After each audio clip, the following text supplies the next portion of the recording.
রপ্তানি বাজার সম্প্রসারণে ফার্নিচার শিল্পের কাঁচামাল আমদানিতে শুল্ক কমানোর দাবি জানিয়েছে বাংলাদেশ ফার্নিচার এক্সপোর্টার্স অ্যাসোসিয়েশন। মঙ্গলবার রাজধানীর বসুন্ধরা কনভেনশন সেন্টারে ফার্নিচার মেলার উদ্বোধনী অনুষ্ঠানে একই সাথে এই শিল্পের জন্য বন্ডেড ওয়্যারহাউস চালুর পরামর্শ দেওয়া হয়। বাড়িঘর কিংবা অফিস অন্যতম প্রয়োজনীয় অনুষঙ্গ ফার্নিচার।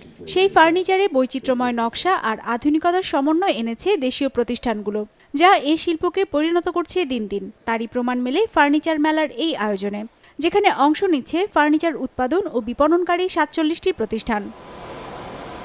দেশে ফার্নিচারের অভ্যন্তরীণ বাজার এখন প্রায় ২৫,০০০ কোটি টাকার, যার ৯০ ভাগেরই যোগান দিচ্ছে দেশীয় প্রতিষ্ঠানগুলো। এর পাশাপাশি অবদান রাখছে রপ্তানি বাজারেও। গেল অর্থবছর প্রায় ৬ কোটি ৩২ লাখ ডলারের ফার্নিচার রপ্তানি করেছে বাংলাদেশ, প্রবৃদ্ধি ২০ ভাগের বেশি, যা আরও বাড়ানো সম্ভব। কিন্তু এতে প্রধান বাধা হয়ে উঠেছে কাঁচামাল আমদানি শুল্ক। আমাদের অনেক কাঠ ইম্পোর্ট করতে হয়, আমাদের হার্ডওয়্যার ইম্পোর্ট করতে হয়, আমাদের ফিনিশিং ম্যাটেরিয়ালস ডেকার ইম্পোর্ট করতে হয়।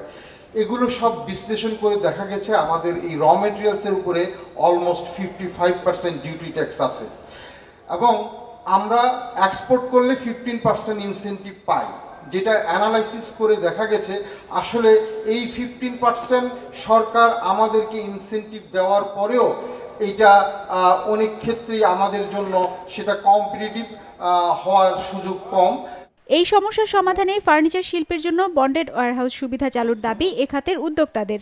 ট্যাক্স দিয়ে আমরা 90%, 100%, 115%, 70%, 60% ওভারঅল মিলে আমরা 80% ট্যাক্স পে করে কাঠের থেকে আরম্ভ করে সব ম্যাটেরিয়ালস আইনে এক্সপোর্ট করাটা আমাদের দুরূহ ব্যাপার হয়, অনেক কস্ট বেড়ে যায়।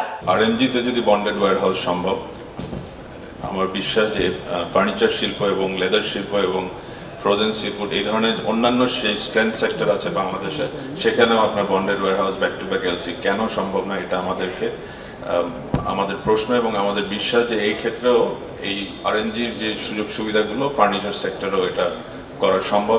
রপ্তানি পণ্যের বহুমুখীকরণে ফার্নিচার শিল্পের উন্নয়নে সরকার প্রয়োজনীয় সহায়তা দেবে বলেও জানানো হয় মেলার উদ্বোধনী অনুষ্ঠানে। বন্ডেড ওয়্যারহাউসের মাধ্যমে র মেটেরিয়ালস আনা হয়, সেই ক্ষেত্রে আমরা তাদের প্রোডাক্টটা কম্পিটিটিভ হতে পারে বলে আমরা মনে করি, এবং সেই ব্যাপারে উদ্যোগ গ্রহণ সরকারের তরফ থেকে করা হচ্ছে। আমরা ইতিমধ্যে জাতীয় রাজস্ব বোর্ডকে আমরা বলেছি যাতে করে বন্ডেড ওয়্যারহাউস ফ্যাসিলিটিটা অত্যন্ত সহজভাবে ফার্নিচার শিল্পকে দেয়া যায়। রপ্তানি চাহিদা পূরণে বাংলাদেশের ফার্নিচার শিল্প এখনও পিছিয়ে আছে উল্লেখ করে যৌথ উৎপাদন ব্যবস্থা চালুর পরামর্শ দেওয়া হয় এই আয়োজনে। 5 দিন ব্যাপী মেলা চলবে 20 অক্টোবর পর্যন্ত। হিরজুন মীরা, বিজনেস রিপোর্ট, মাছরাঙা টেলিভিশন।